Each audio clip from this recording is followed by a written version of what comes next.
Good morning everyone, welcome back to my channel, welcome back to a new blog. আশা করি সবাই খুব ভালো আছেন, সুস্থ আছেন, সেফ আছেন, আর আমিও খুবই ভালো আছি।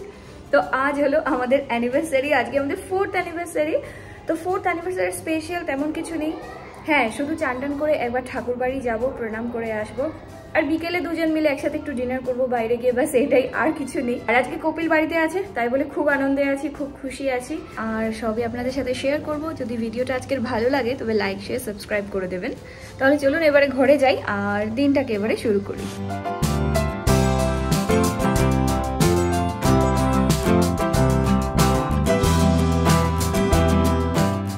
তো এবার ঘরে চলে এসেছি, এসে সবচেয়ে প্রথম চলে এলাম রান্নাঘরে একটু ব্রেকফাস্টের ব্যবস্থা করতে। কি খাওয়া দাওয়া করব ভাবছি, তো ভাবলাম আজকে কপিল যেহেতু বাড়িতে আছে, কেননা একটু পাস্তা বানিয়ে নিই। ম্যাগি খেতে খুব একটা ইচ্ছে হচ্ছিল না, তাই বলে ভাবলাম পাস্তা বানিয়ে নিই। পাস্তা বানানোর প্রিপারেশন শুরু হয়ে গেছে। এখানে আমি একটু গরম জল দিয়ে আর সেদ্ধ করে নিচ্ছি। তার মধ্যে আমি নুন আর অল্প একটু রিফাইন্ড অয়েল দিয়ে দিই, যাতে মানে একসাথে না লাগে। তারপর আমি এখানে একটা কড়াই নিয়ে অল্প একটু রিফাইন্ড অয়েল দিয়ে দিয়েছি। এখানে আমার পাস্তা এখনো সেদ্ধ হচ্ছে, পাস্তা সেদ্ধ হতে কিন্তু অনেকটাই সময় লাগে। তো এখানে সেদ্ধ হচ্ছে, তারপর আমি এখানে একটা রসুনকে কেটে নিয়েছি, এখানে পেঁয়াজও কেটে নিচ্ছি। তো এবারে আমি এখন পাস্তাটা আগে বানিয়ে নিই। পাস্তা আমার বানানো চলছে, এদিকে কপিলকে একটু আমি কফি বানিয়ে দিচ্ছি, কারণ কপিল যতদিন বাড়িতে থাকে রোজ সকালে একটুও কফি খায়। তো তাই বলে আমাদের এখানে আমরা দুজনের মধ্যে কেউই চাটা কেউই খাই না, কফি কপিল খায়। তাই বলে কপিলকে কফিটা বানিয়ে দিয়ে দিলাম। এবার দেখিয়ে দিচ্ছি আমার পাস্তাটা কতটুকু হলো। তো পাস্তা আমার হয়েই গেছে, এখন জাস্ট গ্যাসটা অফ করে দেব। পাস্তা আমার একদম রেডি, আর দেখতে তো ভালোই হয়েছে, খেতে কেমন হবে সেটাই হলো কথা। দেখতে ভালো হয়েছে কিন্তু। আর তো এখানে চলছে আমাদের দুজনের পাস্তা খাওয়া, সাথে হয়ে কপিল খাচ্ছে কফি, আর সাথে হয়ে চলছে ইনস্টাগ্রামের রিল। তো যাই হোক, এবার এখন ব্রেকফাস্টটা করে নিই। ব্রেকফাস্ট করার পর কপিলের কাছে একটা কল এলো। তো কল আসার সাথে সাথেই আমি বুঝতে পেরেছি শিওর বাড়ি থেকে কিছু পার্সেল পাঠাচ্ছে, কারণ প্রত্যেক বছর মা ওরা দোয়েল ওরা কিছু না কিছু একটা পাঠায়, হয়তো সেটা কেক, না হলে কেক সাথে হয় ফুল, সেগুলো কিছু পাঠায়। আমি তো পুরো একদম বুঝতেই পেরেছি কপিল যখন বাইরে গেল। এবার দেখতেই পাচ্ছেন কপিল নিয়ে আসছে, বাইরে গেটের সামনে এসছিল।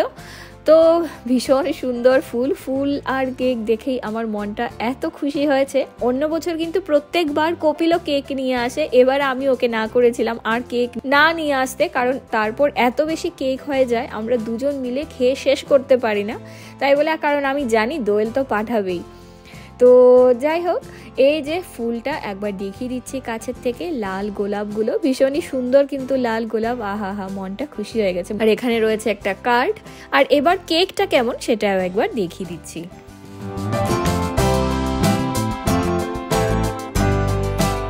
তো এই হলো কেকটা, দেখতে ভীষণই সুন্দর আর খেতেও কিন্তু দারুণ টেস্ট ছিল। আর আমাদের দুজনেরই কিন্তু চকলেট কেক খেতে খুবই ভালো লাগে। এবারে এখন আর কাটবো না, বিকেলবেলা যখন রেডি হব একটু বেরোতে যাব তখন কেকটা কেটে বেরোবো। 1 hour later. এবার আমরা দুজনই চান টান করে বেরিয়ে পড়েছি একটু ঠাকুর মন্দির যাব বলে। তো মন্দির যাব, তার জন্য তার আগে চলে যাচ্ছি একটু মিষ্টির দোকানে, একটু মিষ্টি ঠাকুরকে দেব। তো বাড়ির কাছেই একটা মিষ্টির দোকান আছে, তাই বলে দুজন হেঁটে হেঁটে বেরিয়ে পড়েছি। আগে মিষ্টির দোকানে চলে এসেছি, তো অনেকদিন পর এসেছি আজকে মিষ্টির দোকানে। অনেক রকম মিষ্টি আছে, রসমালাই, ক্ষীরতোয়া আছে। এবার এখন আমরা ডিসাইড করছি ঠাকুরের জন্য কোন মিষ্টিটা নিয়ে যাব। যাই হোক, ফাইনালি ঠাকুরের মিষ্টি নেওয়া হয়ে গেছে, এখান থেকে বেরিয়ে পড়েছি। বেরিয়ে এখন আমরা সোজা যাচ্ছি আগে মন্দিরে, আর সাথে হয়ে একটু বাড়িতেও ঠাকুরকে দেবো, তার জন্য মিষ্টি নিয়ে নিয়েছি। এবার মন্দিরে আসার পর দেখতে পাচ্ছি দরজা বন্ধ। দুপুরবেলা যত দিন আসি দুপুর দিকে বন্ধই থাকে, কিছু করার নেই, আবার বাড়ি ফিরে চলে যাচ্ছি। আর ফেরার পথে চোখে পড়লো এখানে একটা নার্সারি, এত সুন্দর ফুলগুলো ছিল। কপিলকে বললাম চলো না একবার ঘুরে আসি। কপিল বলছে বৃষ্টি এখনই চলে আসবে, জলদি বাড়ি চলো। তাই বলে এখন আমরা আবার বাড়ি চলে যাচ্ছি। এখন বাজে 7টা, আর এখন রেডি হয়েছি আমরা একটু বাইরে খাওয়া দাওয়া করে আসবো। সারা দুপুর বাড়িতেই ছিলাম, অ্যাজ ইউজুয়াল দিনটাই কাটিয়েছি। আমার জন্য এতটাই খুব বেশি যে কপিল বাড়িতে ছিল, সেটাতেই আমি খুব খুব খুব খুশি। দুপুরবেলা একবার গিয়ে এসছি, মন্দির বন্ধ ছিল, যখনই যাই দুপুর দিকে বন্ধ থাকে। এখন আবার যাচ্ছি, জানি না খোলা পাবো কি না, যদি পাই একটু মিষ্টি দিয়ে আসবো। দুপুরবেলায় নিয়ে গেলাম।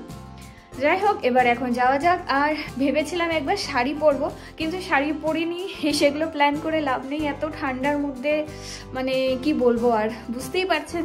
তাই বলে সেই কোট ফোট এগুলোই পরে নিয়েছি, এবার বেরিয়ে পড়ি। বেরোনোর আগে কেক কাটবো, মা ওরা শিলচর থেকে যে কেক পাঠিয়েছে সেটাও কাটবো, ব্লগটা দেখতে থাকুন। এবার বেরিয়ে পড়েছি, আর দূর থেকেই দেখতে পাচ্ছি লাইট জ্বলছে, মানে বুঝতে পারছি এখন হয়তো মন্দিরটা খোলা আছে। কাছে এসে দেখতে পাচ্ছি মন্দির খোলা আছে, অনেক খুশি হলাম যে একবার তো এসে মন্দিরটা খোলা পেয়েছি। তো এবারে এখন প্রণাম করে নিই, আর ঠাকুরের জন্য যে একটু এনেছিলাম মিষ্টি সেটাও আমি দিয়ে দিয়েছি। তো এখানে এখন আগে প্রণাম করে নিই, তারপর আবার বাড়ি চলে যাচ্ছি।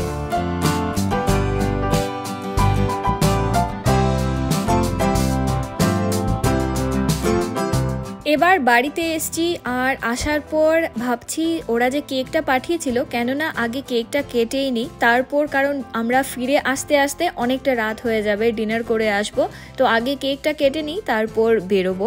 আর আমরা রেডি হয়েই গেছিলাম, আমিও রেডি, কপিলও রেডি। তো আর কপিলকে আমি ডাকছি, কপিল আসো। কপিল ভীষণ লজ্জা পায়, মানে ও ভীষণ মানে কি বলবো, ক্যামেরাতে একদমই কমফোর্টেবল না, তো ও ভীষণ লজ্জা পাচ্ছিল। তো এখন কিছু করার নেই, এটলিস্ট এখন তো আসতেই হবে একটু, কেকটা এবারে কেটেই নিই একসাথে, একা করে কি করে কেক কাটা যায়, তাই বলে আমরা এখন কেকটা কেটে নিচ্ছি।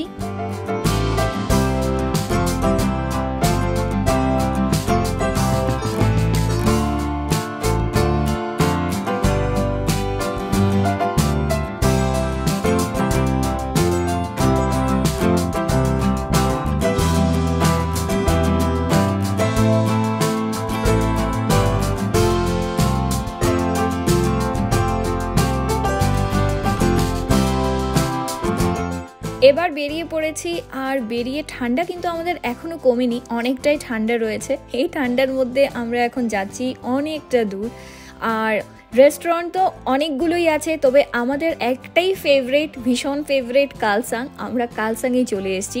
এত রেস্টুরেন্ট আছে, অন্য কোথাও যাইনি, সেই চলে এলাম আমাদের পছন্দের জায়গায়। তো এখানে আমাদের দুজনেরই খুবই ভালো লাগে, তাই বলে এখানেই চলে এসেছি।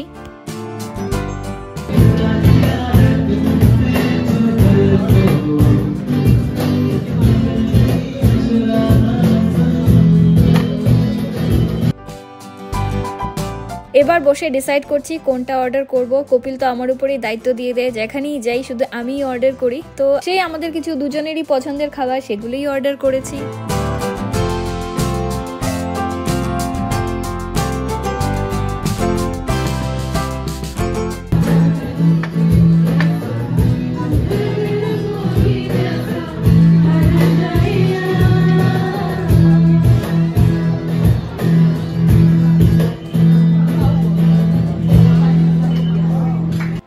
তো এদিকে লাইভ পারফরমেন্স চলছিল, আমরা এটাও এনজয় করছিলাম, সাথে হয়ে আমরা স্টার্টার খেয়ে নিয়েছি, মেন কোর্স চলে এসছে। আর মেন কোর্সে আমরা নিয়েছি ফ্রাইড রাইস, আর সাথে হয়ে চিলি চিকেন গ্রেভি। তো আমাদের এগুলোই পছন্দের, আমরা সেই যে কটা দিন আসি এগুলোই শুধু ট্রাই করি, অন্য আর কোনো কিছু বাকি কিছু আর ট্রাই করি না। কেন করি না আমরা নিজেরাও জানি না, শুধু এগুলোই খাওয়া দাওয়া করেছি। তারপর খাওয়া দাওয়া করে এখন আমরা বাড়ি চলে যাচ্ছি, অনেকটা বেজেও গেছে, আর এতটাই খেয়েছি সাথে হয়ে আবার নিয়েও যাচ্ছি, কারণ একটা প্লেটই আমরা দুজন মিলে খেয়ে শেষ করতে পারিনি, বুঝতেই পারছেন আমরা কতটা খেয়েছি। তো তাই বলে প্যাক করে নিয়ে নিয়েছি, পরে কাল খাওয়া যাবে।